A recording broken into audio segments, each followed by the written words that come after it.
It's Sports Bizarre. Gee, there's a lot to like in this story. Keeps getting more ridiculous as it goes on. The hunt for the weirdest. What are you talking about? Are you serious? What? So many questions. Okay, I'm going to have to stop you here. Strangest. This is a masterpiece of stupidity. It's going to get stranger and stranger. I'm quite exhausted. Most unbelievable. If you wrote this as a movie, people wouldn't believe it. Stories to ever An occur. epic tale of woe, joy, nutty behaviour. The fact that it's not more well known is just the strangest thing. In the world of sport. This is going to get juicy here, isn't it? We should open a window or something. Sports Bizarre. How many testicles did he have? 8. Found running naked down a major street in Chicago. This, of course, is the last time organised crime and boxing have crossed over. Got up in a press conference. We're here to announce we've swapped our What wives. is going on? It's time for the leaders of the hunt. Not household names for me, but... Surely a red flag. It's Titus O'Reilly and Mick Molloy.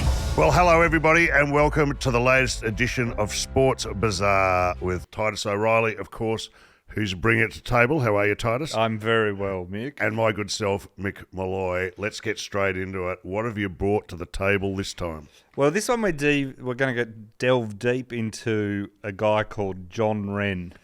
It's not ringing a bell for me. It's not a household name. Well, it is in Melbourne, perhaps, but still... Melbourne, Australia. Melbourne, Australia. One of the most amazing kind of guys that came out of the gambling explosion and racing, but he was into boxing, he was into everything. He was a promoter and a businessman. Sounds like an upfront business. Yes. Well, it kind of was. Yeah. So the thing to understand in Australia, but what's interesting about this for people who are listening overseas is at the moment in the United States, gambling after being pretty much banned on sport for a long time has in the recent years become legal. Yeah. After a Supreme Court over in America ruled that the states it was up to them whether they wanted to use legalized sports betting, which of course they all did because there's a lot of money in it. It was not a surprise. So the Supreme Court of America, that seems to be all they do these days. Work it out at state level. Well, they banned some. Yeah, it's all state right. All state Aren't they rights. supposed to be the most powerful court in the world? Well, it's just the Civil War never really ended. It's just it never did. We're getting very off topic, but it's true. So this is all happening in America. It's exploding, but before it all exploded there, it exploded here in Australia. But if you go back a bit further, this battle over the regulation of betting on sports has been a huge thing forever. And to understand it, you kind of have to go back. We're like all things where the trouble starts. It starts in France. Okay. What the hell? How did the French get involved? Well, there would always been this thing where when you bet, you either went into a pool and it was like a sweepstake. So you all put your money in and then you randomly drew a horse. And that's how you won. It was like across. Is that the only method of betting? Well, that was one way. And the other way you would bet is you would bet with a bookie. Bookie would offer you odds. A legal bookie? Often illegal or legal. So it was just an individual bookie, and the difference there is the bookie would give you various odds, and then the bookie would hope that your horse lost, and whoever they were giving the odds to would win. That's how they made money, which meant they could go broke because they were betting their own money against yours. So this guy called Joseph Oller, in 1867, he came up with a new system of betting, which was called parimutuel betting, or it's often known as the Tote, which many Australians would have heard of. And it's a very simple idea, and like all simple ideas, it then leads to enormously complex problems. A bit like someone saying we should go for a drink. It seems simple. 3 days later. 3 days later, it's impossible. Now, what it basically means is wagering among ourselves. So what it meant is everyone put money in they all chose a horse to bet. They all put their money in, and they were betting against the other people betting. So the odds would go up, a bit like almost like a stock market. The more people were backing a horse, the odds would get higher and lower, which is what happens today mainly. And then the person running that would just take 10% out of the pool. So they didn't care who bet on what. Who bet on what. We're taking a tariff. We're taking a tariff. We don't care. So if your horse wins, we don't care. You're winning the money out of the pool of what all the other bettors have put in. And so they couldn't go broke. So suddenly the clubs or the people running like these... Like a casino, basically. Yeah, they were like, we take 10%. The more you gamble, the better. But go for your lives. Yeah, go for your lives. But we can't go broke because we get 10% no matter what happens. Is it being run by the government or a private? It can be run privately. It can be run by the government and all this. But it was a new system that was seen as fairer, more transparent. The bookies weren't doing dodgy deals with With the odds, it was just the odds were purely Can't leave based the on- track immediately after the 8th They race. don't run off. And leave you high and dry. And they Big all- hello to everyone in Adelaide. And then also, when a bookie's betting, they want to win against you. So they're hoping the popular horses don't win. So that leads to a lot of them wanting they to... have ways of making that happen. Where with betting on the tote, because the person taking the bets gets 10% cut no matter who wins, that was seen as that didn't happen. So it's seen as a fairer, more transparent, more honest way. So naturally, when this happens in France, it just takes off. It just goes absolutely nuts. What they used to have to do is update in real time the odds, because the more people bet, the lower the payout gets, because there's heaps of people basically owning that horse in the pool. Right. So more payouts have to happen. So if you bet on a horse that no one else is interested in, the odds tend to be higher, that instead of just a bookie sets it. So in real time, they were updating the tote board all the time with the details. You have to get the overhead projector out. It was like that. Talk me through this. Dubai, is it true you can't gamble or drink at the racetrack? Have you heard this? I don't know if it's probably... Well, I know you can't drink in Dubai. Well, I you didn't can't know. drink, and I don't think you're allowed to gamble. Well, in South Australia, in the... Who is going to that racetrack? Well, in the South Australia in the 1870s, they passed a law banning gambling on horse racing, and you'll never guess what happened. Horse racing died overnight. So suddenly the Adelaide Cup moved to Melbourne because no one was going to it. And within about a 3-week period, the government backflipped and said, "Oh, okay, you can't do it." That's hilarious. So we know what happens. By the way, you should not be charged for going into a racetrack anywhere in the world. Don't you think? You're going to give them Because your you're money. gonna gamble You're gonna anyway. Give them your money. Yeah, exactly. It's obscene. Well, they just hit you every way, right? This is, not a lot of people... Your mate that says he won a lot of money on the races, here's a spoiler alert, they didn't. That's basically all I've come to learn. All right, where are we? So Joseph Oliver kicks this off in Italy, and it straight away becomes betting on races in France and England. It becomes huge overnight, almost overnight. So to the point that within a couple of years, by 1873, he's turning over 5 million francs annually. So huge amounts of money. Francs. Bookies hate him because this fairer... I'm surprised he survived this this grab for their territory. He's taking all the money because punters like betting on the tote because it's seen as fairer, and they're guaranteed they'll get their money. The bookies tend to run off with the money sometimes. They're going to come around and hit you in the knee with That's an iron right. bar. They start to suggest that it's an illegal system of gambling. So The bookies do. So the gambling, he starts to say, well, I'll give a cut to the government so they get a turnover and to sort of legitimise himself, which is the system that has come in play everywhere else around the world now. But at the time, he got in a bit of trouble. He actually got sent to 18 days in prison for it all. He got vindicated because the government decided, once the bookies had complained a lot, that the French government decided they hated the bookies more and got him back to run the whole gambling system for France, right?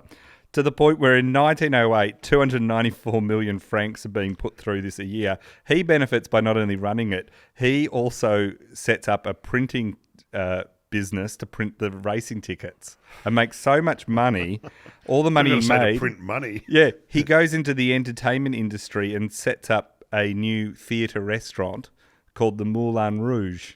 Oh my God! Which not the is one we know. The as one we Moulin know. Rouge The one today. that famous Can-Can. I've been there. I went there. It was so much funded fun. by gambling money. Oh my God! So there's this... Montmartre. It's a very dubious place. It still is, Well, it was. Well, it was. When you were there, it When would I have was been. there. Even I brought the tone down. What was it like? Ah, it was great. Yeah, because that's the Can-Can. It's the high dancing. kicking, It's all the bars with artists sitting around going bonkers. Yeah. That said, don't go see the movie. No, Not a fan of the movie Moulin Rouge, which one shocks reviewer me. described as like spending 2 hours in a lift with a circus. He leaves nothing in the locker room when he makes those films. What's his name? Oh, Baz Luhrmann. Baz Luhrmann. Oh, yeah. He's not subtle. It's You're not going to die wondering with a Baz Luhrmann film. So that's how the Moulin Rouge came around. Home of the Can-Can came through this gambling money from Joseph Oliver. Now, the thing is, this system becomes so popular, it reaches Australia. I know a girl who danced at the Moulin Rouge. Oh, this is the least surprising thing you've ever told me. Seriously.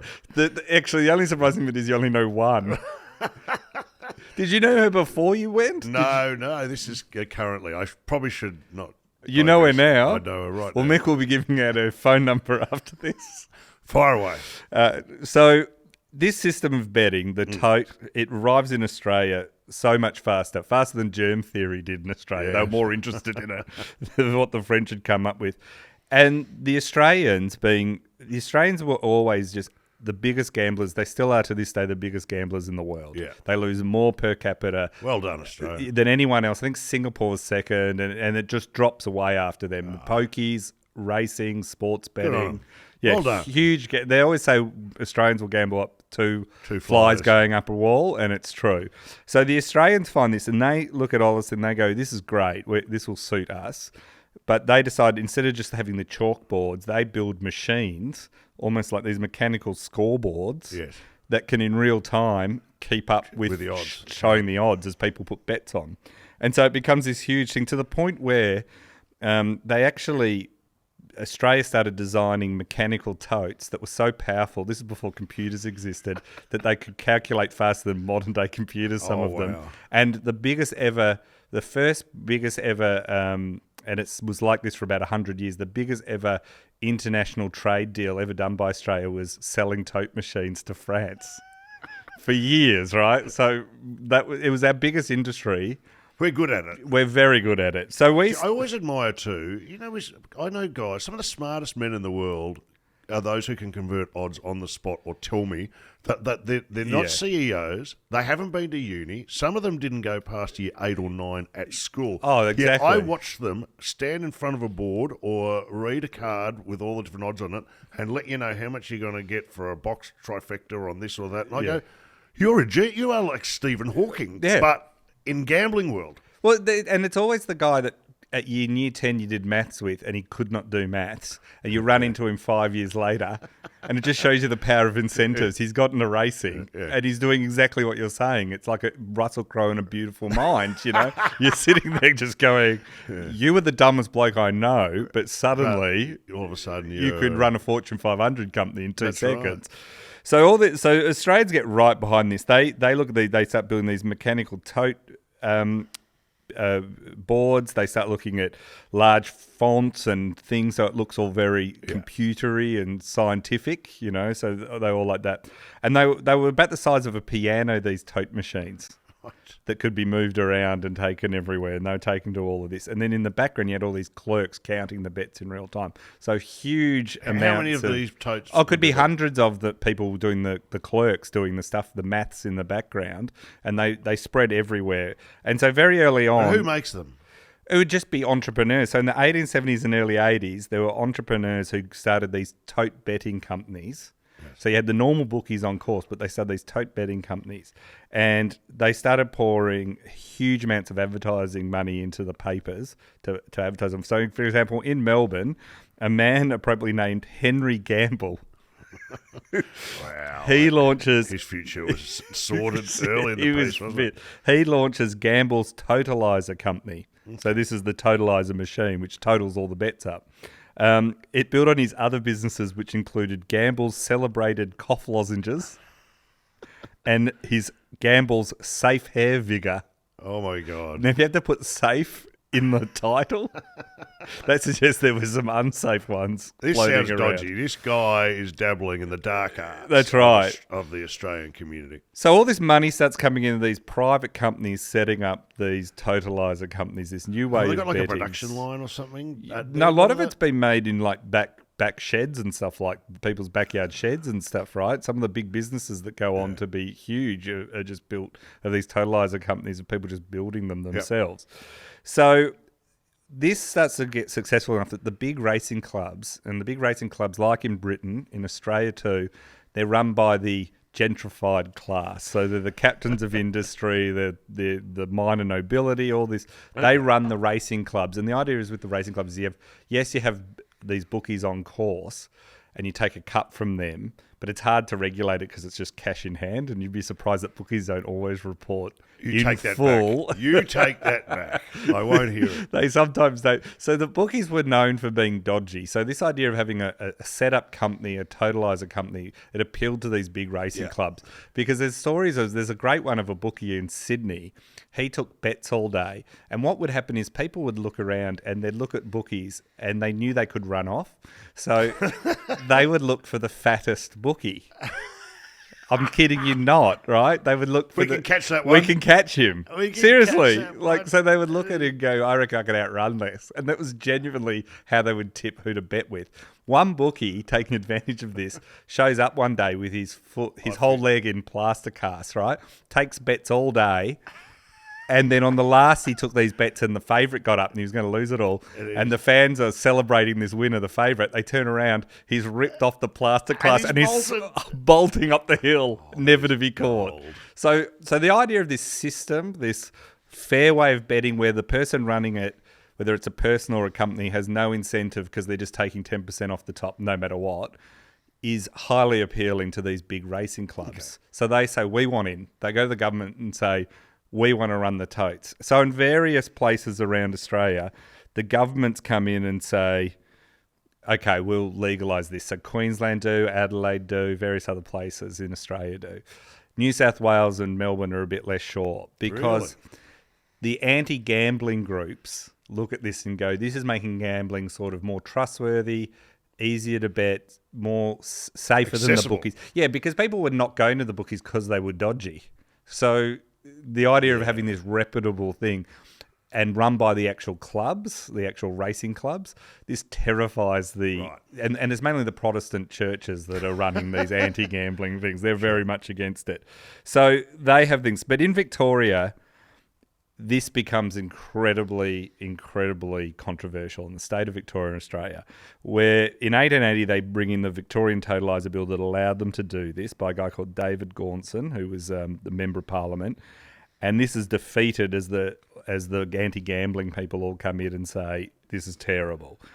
This opens up the door for our friend John Wren. Oh. The totaliser system is banned in Victoria. It's illegal, and the clubs can't. The big major clubs like the Victorian Racing Club cannot run it. Yeah. So John Wren's the third son of Irish immigrants. He's born in 1871 in Collingwood.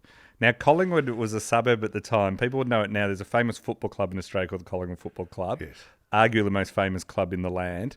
But Collingwood at the time when Wren was built there, it is true working class suburb in the poorest sense. So it's like still in a depressed economy. That's right. It was like the epitome of hardworking and rough poverty. and unemployed and Irish immigrants, very Catholic. Australia, nothing's changed if you ask me. But it's gentrified slightly, but the ruling class in Melbourne at the time were the Protestants, and the Catholics were very much told you are a subspecies to us. So Wren grows up in this era. It's a famous little area, and I've drunk at most of these pubs, which haven't changed a whole. There's a pub on every corner if you even go there now. Yeah, and they haven't. They've been there since then. So Wren's in this. It's not an easy upbringing. He leaves school at 12 to work in all these low-level jobs like a wood yard and shoe manufacturing. So he's 12 years old working in these places. It's an absolute slum, and he is really achieving not much. A lot of criminal elements around him, all this sort of stuff. And he appears to not be going to amount to much, right? He's just another casualty of the Collingwood region. Collingwood region. So in 1890, a horse called Carbine wins the Melbourne Cup. And Wren, and this is where the legend starts, Wren bets big on this horse. He saves up all the money he does have. And he's unemployed at the time, and it's a depression. Goes all in. And it's a depression in 1890s in Australia. He goes all in, and he wins £180. And give us a sense of what that is. Oh, that's a couple of grand these days. It's quite a few grand, so thousands of dollars. So he uses this as a stake to start betting, to become a bookie. And so he's starting to do this. Has this been an ambition of his? I think he's got no job, no prospects. He's a Catholic working class guy who no one wants to hire. There's no jobs around, and he's got some money. So he thinks, and he likes gambling. So he says, I'll start taking some things. In 1893, just after the totaliser bill's been shot down and is illegal, he decides that what he will do is open a tote in Collingwood. So he gets this rundown shop front that no one is using, and he starts taking money through a totaliser. So the working class poor of Collingwood can come in and place their bets with him. Where's he got the totaliser from? He's just using blackboards with chalk. He's not even bothering with the machine. But the system he's using is, I take a cut, but you can trust me. I'm not a bookie like normal. I'm taking this money. And it becomes one of the biggest things ever because the rich could bet at private clubs. There are private clubs in places they could go bet, or they could go to the racetrack. But the poor aren't allowed into the rich clubs. And then the cost of transport, stagecoach or something like that to get to the racetrack and then pay for entry, they can't afford even that. So they want to gamble, but they can't. And suddenly in their own suburb, there's this tote. So they all start going to the point where within a year of setting up, he's turning over £20,000 per annum, which in the day is it's millions of dollars. It's just a license to print money. There you go. So Wren's got this amazing thing. Governments suddenly pay attention because here's this guy illegally running a tote. What gives him away? How do they know? Well, just word spreads because he's so popular and he's got money coming in. Is he flaunting it? Is he keeping it under the radar? He's very smart. He reinvests it. He buys better homes and stuff like that, but he's reinvesting into businesses. We'll get into some of that, but he's using it in a very clever way. But it's like turning on a fire hose of money. He just has more money than he knows what to do with. Now, what really happens is the racing clubs are furious because they've been told they are not allowed to run a tote. And because they're all law-abiding, this Catholic from Collingwood is running one illegally. They can't run it illegally because they're too respected and too regulated by government. So they're not getting any money. And Wren is bringing in so much money, it's affecting their gambling revenue. So they go to the government, you got to shut this guy down. This is ridiculous. Yeah. How hard is it to shut him down? Well, it turns out to be almost impossible. So over the next I like this guy. Tell me he turns out to be a good guy. Well, he's an interesting guy in many ways. They start raiding him time and time again, the police. They're told by the government, you have to shut this down. So they raid him. The problem is police aren't in on it? They're not getting a cut? They're not getting a cut because in the Collingwood, it's the police and the Collingwood suburb do not get along. It is like the Americans going into Fallujah, right? Seriously, they do not talk to. No one talks to coppers. No one wants them to be there. But I'm aware of two-up games in Richmond and Carlton during the Second World War, or round about that time, where police would raid the two-up game, put them all in jail, where the two-up game would continue, but with a cut going to the police. So later on, when gambling... They've got an eye for this. Yeah, the starting price, the SP bookies that develop, and we might do an episode on these guys later on, which is sort of like what the bootleggers were in America during Prohibition, who spring up in Australia and run the illegal gambling later on. They are all paying off the police, but this is before even there's really got into that system. And the police are very much working for the upper class... Right. And Protestants, and the Catholic working class Collingwood folks have nothing to do with the police and don't help them in any way. They start to raid them, and every time they raid them, they get going into this suburb. People just tip off the police are coming. They're coming. The word gets to my time. They got a cockatoo. They call them cocky too. Cockies, and so they got all these people watching, and on the payroll. And the minute the police enter the suburb, which they have to do in force sometimes. By the time they make it all the way into where the tote is, in this shop front, they raid it. It's literally empty. There's nothing in it. Like Hogan's Heroes? Does it not look like it did? Now it's a haberdashery shop. That's right. What's up, officer? Can I help? So they raid it, and they just keep finding it empty. So they're saying, we're trying to shut it down, but every time we turn up, it's empty. So they get a bit more interested in how we're going to do this. And there's several reasons why I can't shut down. The first is... just how anti-police the suburb is. Yes. So they don't have anyone helping. The second one is that also the law is not helping them. So they have to find evidence there on premises. And one of the problems is the defining law is very much like what is a gambling premise. So what they do is the minute they hear the police are coming, they just throw all the evidence into the suburbs next to that, which they don't have warrants to, the houses next door to the tote, which they don't have warrants to search. So the police can tell what they're doing, but they under the law, they're hamstrung. In the winter of 1893, the police decide to really ratchet this up. Right. They are getting desperate. And they've raided it like dozens of times already, yeah. So they decide that they're going to do it, and they raid it 3 times, and each time is weirder than the others.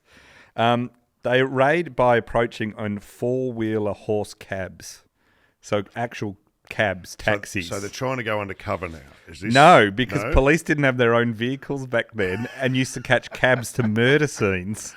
Oh my God! So it's not a normal police force yet. It's not. It's a proper police force, but it's not like there are now where they have their own, cars. Horses were expensive, so they would catch a cab. They would catch these wagon cabs. They'd pile the police in.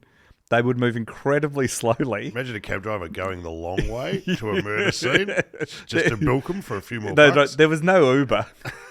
So they all jump in. These lumbering cabs full of burly men, sometimes dressed not in police uniform, would come in, and by the time they arrived, it was all done. It was all over. So this was happening all the time. There was the horses would be straining because there were so many cops in the back. So it was and the Collingwood locals would just laugh as they went past. It was great entertainment for them. Here come the cabs. So these all they do it these 3 times. Each time, by the time they show up, no one there, and it's just dispiriting. And the government of the day are yelling at the police, going, "What are you doing? You got to close it down." Town's upset. Yeah, everyone's Protestants upset. are going bonkers. On the eve of the 1893 Melbourne Cup, which is the big race in Australia and one of the big races internationally, it's in the world now. It is. It wasn't at this stage, though. It was still pretty big at this stage, and these times after this they wait until the eve of the 1893 Melbourne Cup to try again. And this time there's an Inspector Connolly, and he gave up on the cabs. He went, I think we've got to give up on catching a cab. Yeah. We are going to march to the tote in 2 groups, one from the north and one from the west, and meet up there. Now, what happens in this surprise... It's going to take longer. Yeah, but they think, well, no, because the horses are so slow, right? So they will march, right? And we'll come from... Now, amazingly, and maybe it was because it was Cup Eve and everyone was drinking... The warning spies system of warning spies break down somewhere, and they get to the tote, and they find 55 punters in there and a list of horse and other documentary evidence of betting. Okay. John Wren wasn't there, and he never was. He just never went there. Sure. But he got fined £50 all the same because his name was on it. He then changed the name to someone else pretty quickly after this. Yeah. But that didn't stop. They just opened the next day. Well, of course they did. Nothing. They got a £50 fine. Yeah, and it's the Melbourne Cup. So they're like, we'll just open the next day. So they open the next day, but this time they begin to heavily fortify the shop. Okay. So it's an arms race between the defenders of the tote and the police trying to get in. So the brown shop it's on Johnson Street. It's suddenly got heavy timbers, iron struts, barbed wire, trapdoors leading into other properties. Incredible. New entrances, so there's multiple entrances, and they set up more formal advanced outposts to spot approaching policemen so that they can't get caught. Yeah. So this sends a shock through them.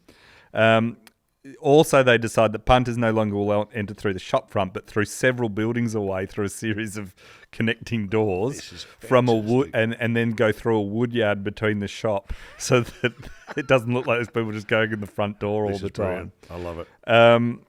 So this is what they do now. This is where they start throwing things in the fences over the thing, and the police are under enormous pressure once again. So they start to have the idea of, well, maybe we can sneak up there. So they have the idea of they get a big squad of officers and they hire a hay cart and bury the police in the hay cart. In the hay cart. Okay, now they're undercover. Yeah, so now they're literally... officially in the back of a hay cart covered in hay. Yeah, literally undercover. They're one cigarette away from total disaster, from annihilation. So the cart lumbers along the streets...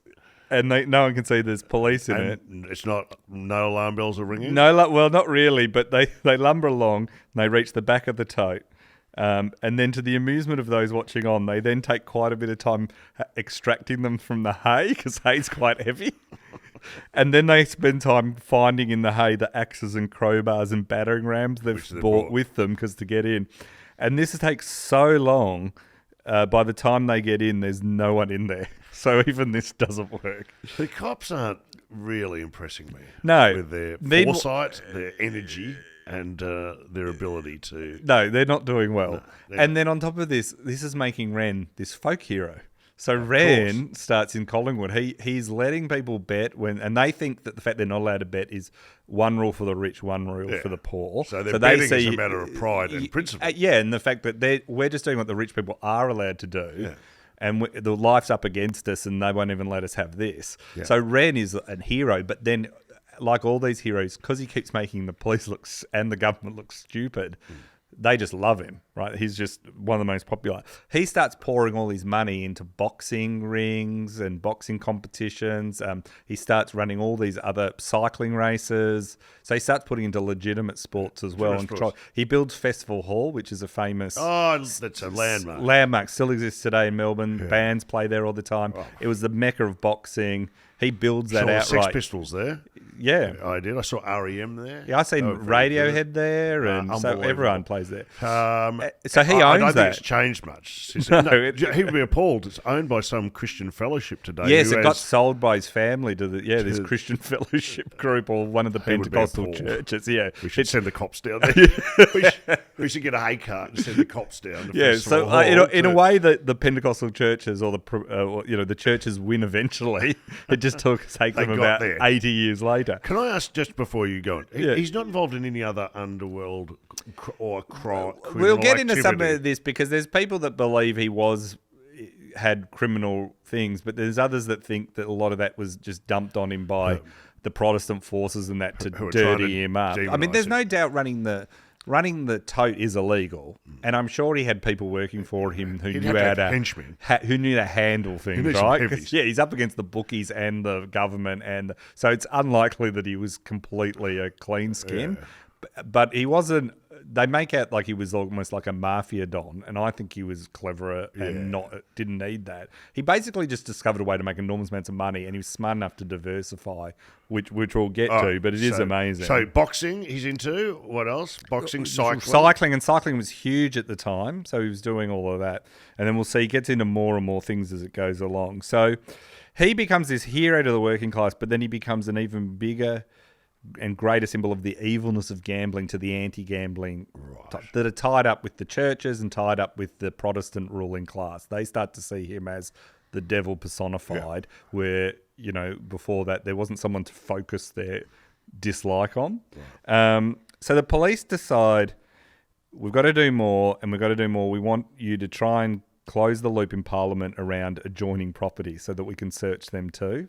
So while they're trying to get that through, they decide we're going to launch another attack on the eve of the Australian Cup in February, and this was just going to be a brute force attack. Right. So they weren't going to... All hands on deck. Yeah, no hay bales. We're just turning up. We're just turning up with everything. They turn up and they've got axes and they're hacking at the hardwood fences, but it's so well... now fortified that it's taking so long that while they're trying to do this, everyone inside the tote had left the tote and was standing outside cheering on the police. So they're doing a good job, fellas. Yeah, so they're literally doing it, which is a bit. Yeah, they're just going, come on, faster, go. You can get knowing it's empty, and they were the ones that were just inside. I mean, they're having a ball. Like, they are having the greatest time. On another attempt a week later, the week of the Caulfield Cup happened again, and it was so bad. And the Argus newspaper had a very similar result. The Argus newspaper at the time, one of the papers in Melbourne at the time, wrote, "The Crown Law Department has utterly failed to cope with the ingenuity of the proprietor, whose identity is not able to establish. Nobody is ever found in the place." Wow. So Wren isn't on the paper of who owns it. They can't.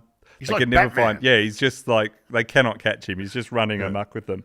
The anti-gambling people in Parliament, they're trying to change this law so you can go to the houses. And Victoria's Attorney General Isaac Isaacs, who becomes the first Australian-born Governor General later on, he brings in a bill directly aimed at Wren's tote. which was to define the place to include you could search the houses around it. He'll just buy those, wouldn't he? Well, this is the thing, right? But anyway, it gets shut down because the racing clubs now go, hang on, that could be used against our Flemington and the big race courses in Melbourne. We don't want that. So that gets shot down. So Wren, because they're all fighting their own interests, Wren's just playing them all off against each other just perfectly. And it keeps saying, and they actually got to the point where in 1903, police decide the best way to stop this is they occupy the tote. They break in, they raid it, no one's there, and they squat there for 9 weeks from the eve of the 1903 Melbourne Cup, thinking they can't open it if we never leave. Right? Wren goes to court and gets them kicked out under the law as trespassers. The police get kicked out as trespassers. Call the cabs. The cops have got to go.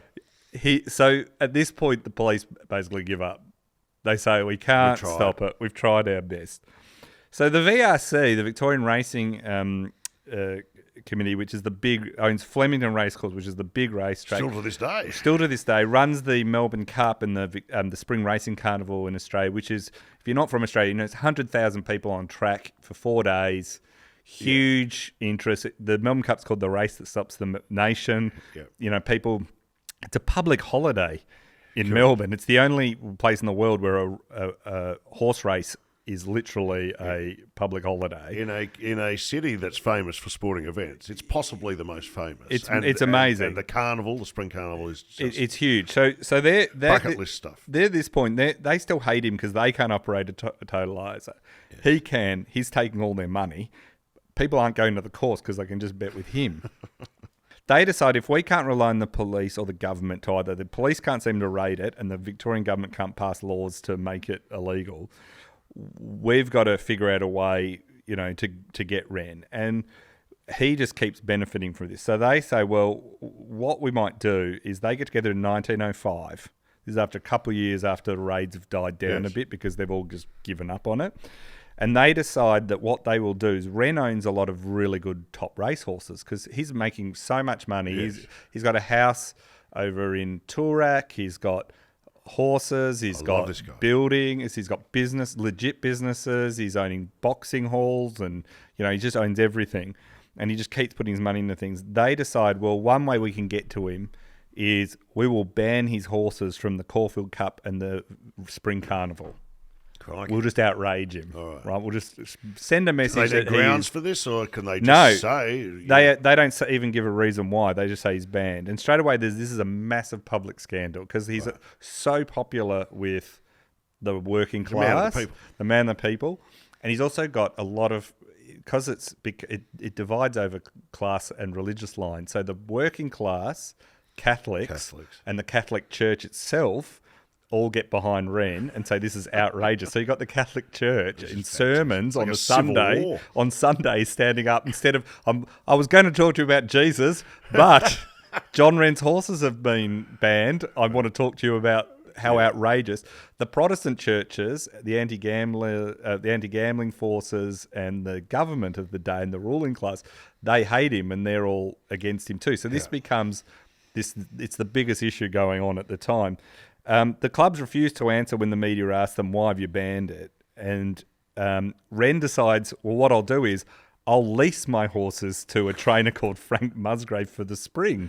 So he's just always like, I'll just go around this. They instantly ban Musgrave as well.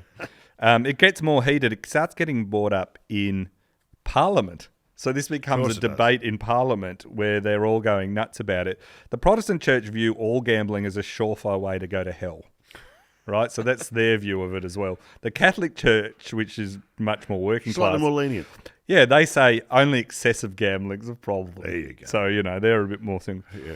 Gamble responsibly. That was the first gamble responsibly message. Yeah, that's right. Gamble responsibly.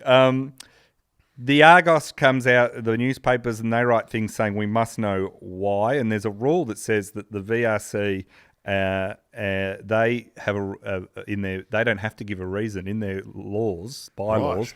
They don't have to give a reason, so they just don't. Wren is looking at this, and he's using all his connections with the Catholic Church and the Labour movement that's emerging to become the second biggest political force in the country. he starts using his contacts through them, who are supporting him and the Catholics. They all sort of form this group to all. Wren becomes the cause celebrity of like, how do we deal with this? So they all start doing it. They've got the same constituents, really, don't they? It's the working class. Working class. So they're like, these are for us. So you've got all that happening. It's been brought up in Parliament, but they're really getting nowhere. The VRC refused to say why, but it comes out 10 months later in a bill to the then Premier that the VRC committee man, he wrote to the Premier and said, in caps, which even the days before social media was still like a sign. screaming. Yeah.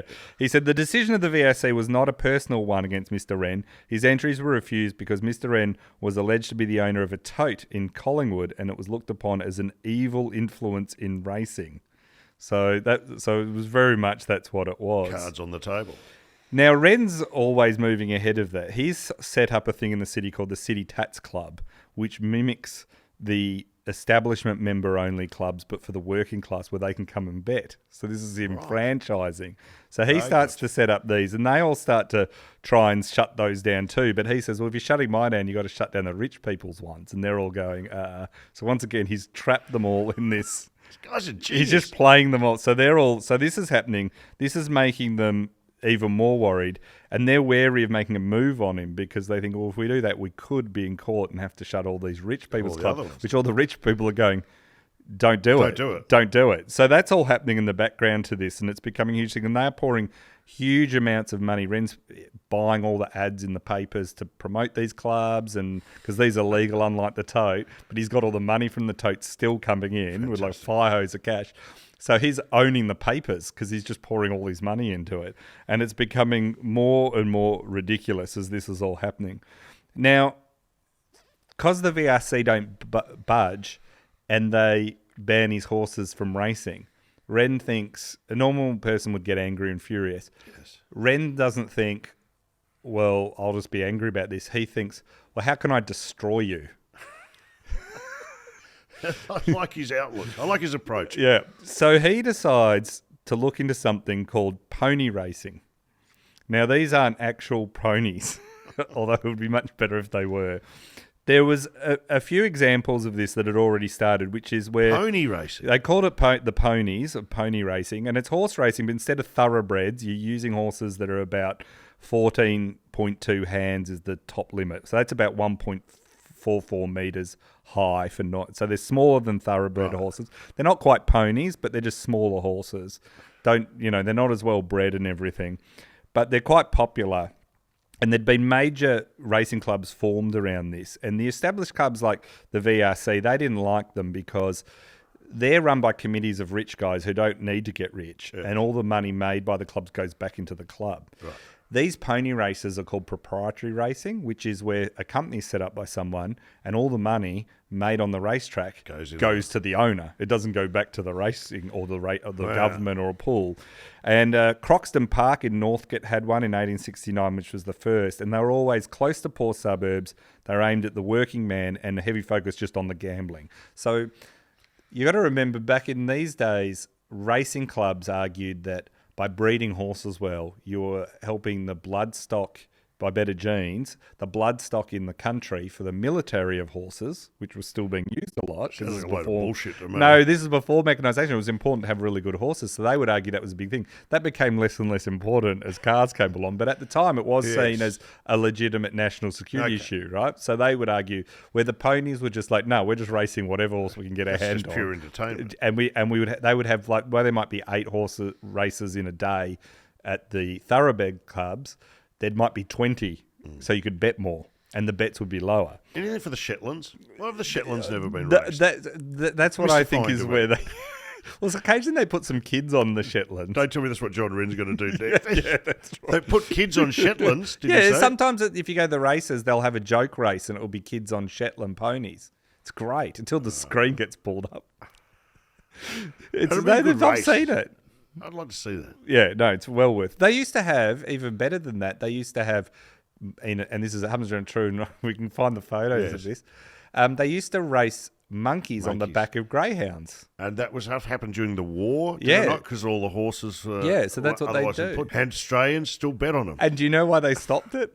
because the monkeys used to get competitive and attack each other while on the greyhounds. Why is that not just a demonstration race before the Melbourne Cup? It's Let's just have so much better. monkeys on greyhounds. Yeah, it's What could exactly go what wrong? you want. Were the monkeys dressed as humans? You know, they sometimes dress them up. Or No, give they had them the silks on like a jockey. So cute. Are they smoking like the ones in the posters? No, I don't know if they did, but I'd love that. What a But chimp with a nappy. We're just wearing the nappy, riding a greyhound. the RSPCA would be all over this in 2 seconds. if Eating you a did it banana? now. Eating a Killjoys. That sounds like fun. So Wren decides, well, if I'm being shut out of traditional, I'm still going to take the bets through my clubs Yeah. and through the tote, but I'm going to try My and own bankrupt circuit. them. So I'll set up it's a bit like with Kerry Packer did with World Series Cricket. Series Greg cricket. Norman and the Saudis are doing with golf now. Yeah. It's like if you can't Right. if you can't join them, beat I've got a them. rebel competition. Yeah, so he sets up. And what were the impediments to that? Is there like None any at the start. No legal? No, at the start, within 4 months of his horses being banned, he buys 3 racecourses. This is how much money he's got: Ascot, Richmond, and Fitzroy, which are now all mainly housing estates. But at the time, they were in a city. And so he's shut down from that. He opens up that. And this is where I don't think he's really a true criminal, right? He pours a huge amount of money to reinvigorate and organise the pony racing and make it fair and easy for people to bet, but with confidence that it's not a dodgy place to go. Many of the pony courses had been run really badly, terrible facilities, no prize money, and the criminal elements ran it. He chases off the criminal elements, which suggests he had his own criminal elements May to have do had a bit that. of muscle behind him. Bit of muscle behind it. He starts investing, so he spends. This is just the mind-boggling amount of money. He had £24,000 on just improving the Richmond racecourse. He lifted the prize money for the owners. He lowered admission fees. He offered cheap horse cad rides to the course. He let ladies Might in. come in handy for the cops if they need That's to raid right. The him. cops could. He let ladies in for less than half price, and of course got rid of all the criminals. And the VRC look on in horror because suddenly pony racing, which had been this dodgy sideshow, because this they'd annoyed window of Wren, heat. it's suddenly like this legit, easier to get to, cheaper, bigger prize money. Family day, bring the girls. Bring the girls, get in the cab, half price. I'll take you there. I'll look after you. I'll put on the show. What more could you want? But my main motivation is to screw the top end of That's town. screwing something. These take off. Suddenly the crowds are coming to this in droves, and it's skimming money off Flemington and all the other horses. In my mind, I'm just seeing the Caulfield. the VRC is just a room full of Monty Burnses, Yeah, just sitting around planning. Their Yeah, next- yeah. And they're just in shock, right? Because suddenly the Premier Tony Bent in 1906, who hates Wren, still has to concede when asked by the media. He says, to do him justice, he has done much to purify pony racing and eliminate some of the disreputable things that have been associated with in the past. So you've even got the Premier going, he's Round done of applause. a pretty good job. And so Wren is just he's already an excellent promoter of cycling boxing and gambling. He's got the best wagering business in Australia. And they've taken him on, and he has just ran them a mile away. Yeah. And then he announces the prize money will go up on all his races. So at Ascot, it goes to £3,000, which, considering only the Melbourne Cup had 66,000. So he's like, for just a normal race. He's pouring huge amounts. They're spitting in their port, the VRC. They can't believe that this has gone to this way, and it's just absolutely killing their business, to the point where Wren then starts buying all the proprietary racetracks, the pony races up in Queensland. He buys Albion Park, Dagon course at Sandgate, Bandama course at Ipswich, and he all registers under the Queensland turf rules up there and is allowed, and he grows it to the point where he also he owns every racecourse in Queensland except Eagle Farm by the early 1920s. Brilliant. So he's conquering them in Victoria. He's taken on Queensland. He's got all of He this. knows his crowd well, doesn't he? He just knows what to do. He's a very slick operator, do you know? Two factors then the establishment decide we have to shut down the pony races. We started with the tote, we poked the bear, and we're in a much worse situation than we were when we started. So it's just getting worse, right? So what do they do?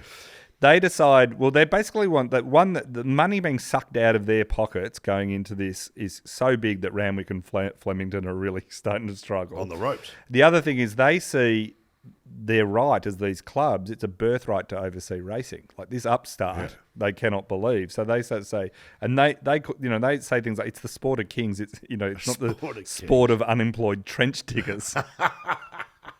Right, that's their view. And they also say he's not putting money back into the industry. It's going to him as a profit, right? That sounds like a furphy. Well, but that's what they're saying. Adrian Knox, who was the chairman of the Australian Jockey Club, he said it is his avowed object to suppress pony racing, and he described the horses as useless brutes and the punters as loafing men. It's a bit of an attitude problem here. He was a powerful man. He goes on to be the Chief Justice of Australia from 1990 to 1930. So these are the powerful people that are saying to Wren, we want to do you in, basically. You've made a very powerful enemy. Very powerful. But they're so well run that they can't get him, right? Because he's made them better. Yes. People like them. It's popular. They don't know how to actually stop it. This is where it gets in real trouble. So they start having inquiries into it and trying to shut it down. And really what actually happens is something falls into their lap. All the anti-gambling forces in Australia have basically gathered and focused on this one man, John Wren. And all of a sudden, not at one of his courses, but in Flemington, in 1906, the 14th of July, a bookmaker named Donald McLeod, he turns up and he intends to take action only on the main race of that day at Flemington, which was the Grand National Steeplechase. But the punters say to him, we're desperate to bet on a horse named Lady Doris in the first race. McLeod thinks they're nuts, like Lady Doris is not going to win, so he takes all their bets. Lady Doris wins. And it's the first race, and McLeod realises, I don't have the money to pay these people out. I'm in trouble. This is the difference between the tote, right? He's used his own money against them and lost. Well, can they catch him? Well, they can. And it's race one. It's very hard to lose. McLeod sells those that have won money they would settle later, which is a practice called scaling, which is where you basically push them off until you win your money back and then pay them out. You're buying time. Yeah, he buys time. So he tries to get back out in front by taking bets on the next race. Remember, he came only ready to bet on the last race. He loses more money, so he scales again. And they're less than happy. They start to get angry. This doesn't go his way the next one either. So he's 3 races in. He's in a huge amount of things. The crowd turns on him. He tries to black away, but the mob surrounds him and start to hit him. Several members of the crowd try to intervene and say, give him fair play. Is a human's life not worth a few shillings? By the time police arrive, McLeod's on the ground and he's been beaten to death. So just a huge... This is at the Flemington racecourse. This is like a seismic issue in Australia. This is this moment where it suddenly is like, this becomes the cause celebrity. This is what men like Wren are doing, even though it's not his race course. It's at Flemington. It's at Flemington and it's bookies. Top end of town are running this. But that doesn't mean that they want to actually think. So this is like a matchstick thrown into sort of bone-dry bush here, because Wren's tote, the banning of his horses, his ability to get around it with the pony racing, all this, gambling's already a massively contentious issue. And then you suddenly have the death of someone involved in it and seen because of like gambling drives men to the evil worse. The Metropolitan School Boards Union Conference, for example, they submitted to the Education Minister a resolution that declared that the gambling evil was eating out the vitals of the nation. So it's a calm debate. Jesus. So in Wren, Victoria... Steady on. Yeah, so now in Victoria, Wren, who's this folk hero, the anti-gambling sides then start to attack him. There's a guy called Reverend Judkins, Reverend William Judkins. He arrives in Melbourne in 1902 and he preaches all over Melbourne. And his sermons are real fire and brimstone stuff, right? At one stage, he's pelted with eggs because he just stirs people up so much. You're Protestant. Yes, and he tells reporters it was a very small thing to suffer in the cause of righteousness. 10,000 blows like that will not stop me. So he's kind of this full-on guy. He's appointed the editor of the Review of Reviews, and he uses this to attack all the social ills and evils in society, which he thinks are... Sounds like a fun guy. Oh, well, you'll love him, because this is exactly... Listen to this. The things this is his list of the top evils threatening society. Prize fighting, gambling, racing, drinking, dancing, and barmaids. I am opposed to him on all of the above. I was about to say. So he hates barmaids. He has a real thing. He writes a lot of articles about barmaids being evil. which I could not. That's my ideal woman. Exactly. Someone who can serve me drinks. In Wren, he sees the devil in human form. He literally Barmaids thinks, are more attractive than civilians. Than anyone. Just You know. in my eyes. and you should always tip them and be polite towards them, I always say, I too. believe too. Wren represents all the things that Judkins hates. He's Catholic when Judkins is Protestant. He calls Wren a Vesuvius of carnality, greed, and animalism. Jesus. So the funny bit is Wren and Judkins look very similar to each other, and people always mistake Judkins for Wren and come up and wish him well. Oh, it's a great story, like twins separated at birth Exactly. or something. So he attacks Wren at every opportunity, and he accuses him of criminal connections, undue influence over the government, and running illegal betting operations, which the criminal connections are probably the only one you could say are not as true as the others. He did have a lot of through the Labor Party in the Catholic Church, and he was rich, he had a lot of power, and he did run an illegal betting organisation. He would argue because the rules were stacked against poor people. There's another Methodist minister, Henry Worrell, who shows up at this time too. He'd been working in Fiji, and he had a deep hatred for Catholicism. In 1899, he'd been transferred to Tasmania after his missionary work, and he said it was like putting a dreadnought battleship in a duck pond.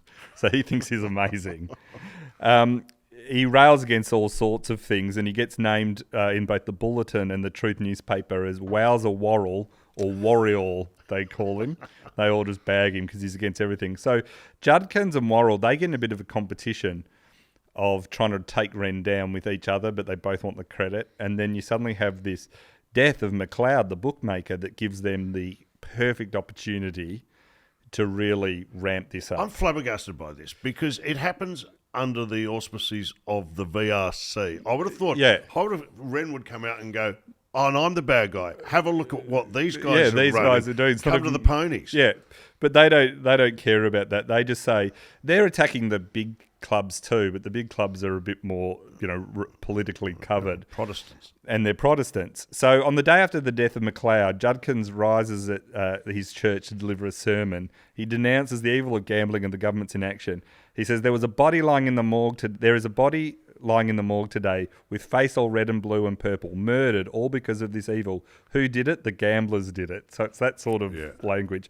Worrell also responds. He does a sermon in Bendigo.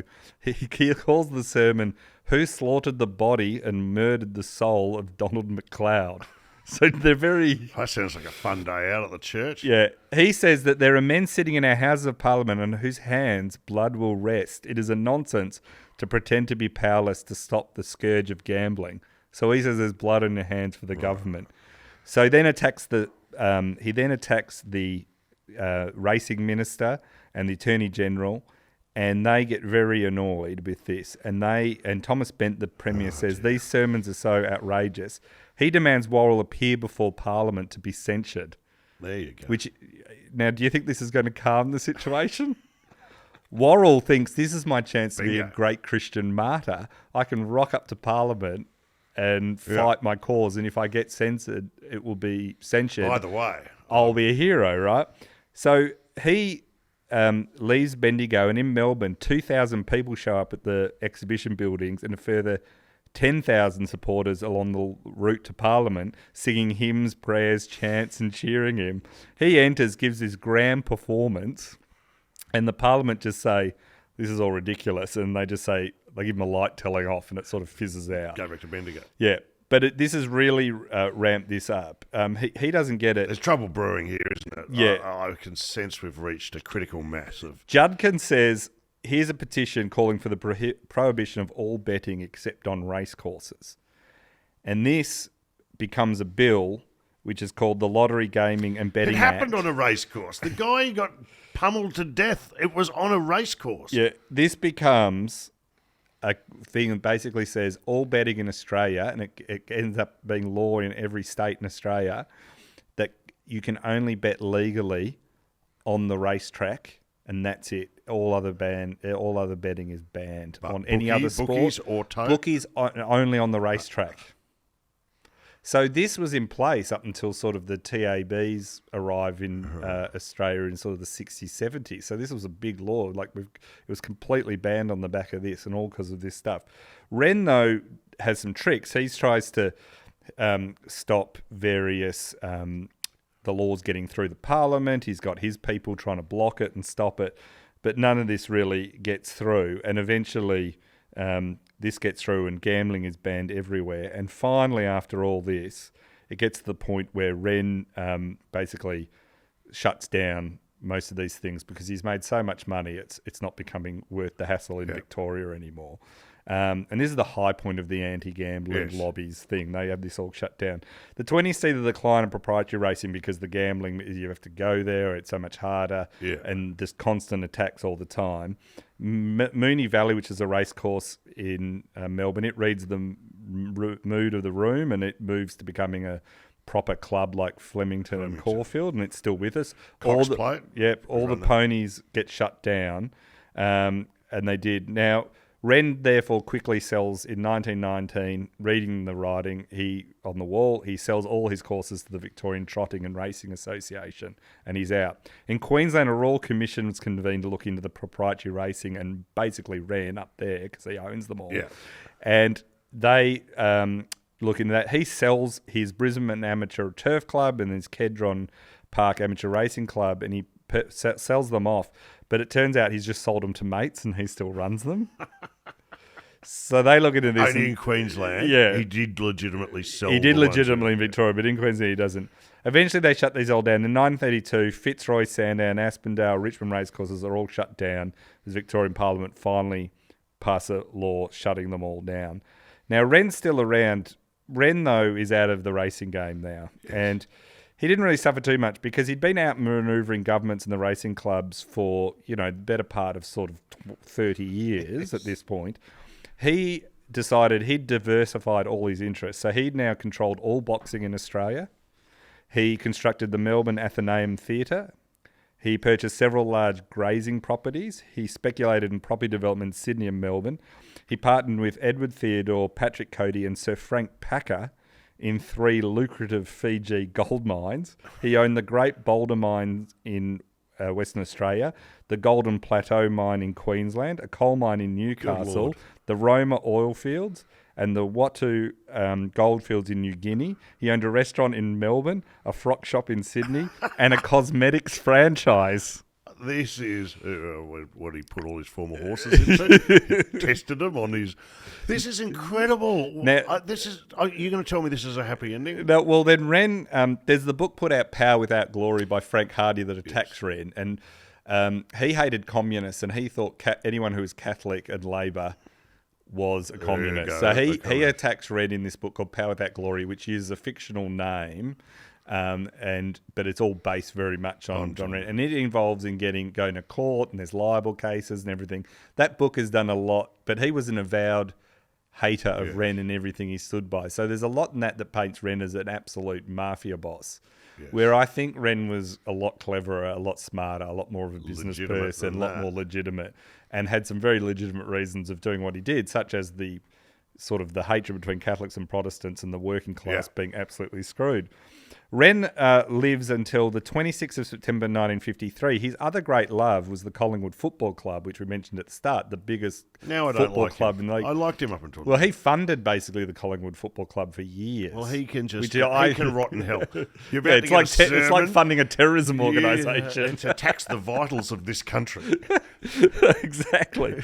So it was while watching Collingwood break a 17-year premiership drought on 26th of September 1953 that both he and his close friend, Collingwood coaching legend Jock Mahale, who's sort of, think the Alex Ferguson of football, they both had heart attacks on the day watching that. They're close mates. Related to the game? While watching the game. It was breaking the 17-year drought, winning the premiership, winning the grand final. They both had a heart attack. His was Wren's. Jock Mahale's was on the day. John Wren's was the next day, and Mahale passes away a week later. Wren dies a month later on the 27th of October. Now, upon Wren's death, his estate was valued at over £1 million, huge amount of money in the day. Yes. It took 2.5 years to settle his affairs, as his businesses were spread over 31 companies, most using the name of an associate rather than Wren's own. He's a genius. And that is John Wren. It is a fantastic story. I do love it. That's a very Australian story too, by the way. Yeah. What a time to be living. Amazing. I don't like the church much. I don't like campaigners for anti-vice. And can we just say, who campaigns against barmaids, really? That's been the big takeaway. I'm quite shocked. I need a lighter. Thank you again, Titus. Thank you for listening to Sports Bazaar. We're on all the socials. Follow us there. If you'd like to leave a review on iTunes, it helps us out. And if you've got an idea for a story you'd like us to do or got some feedback, send an email to us. We're even on the electronic mail. It's info@sportsbazaar.com.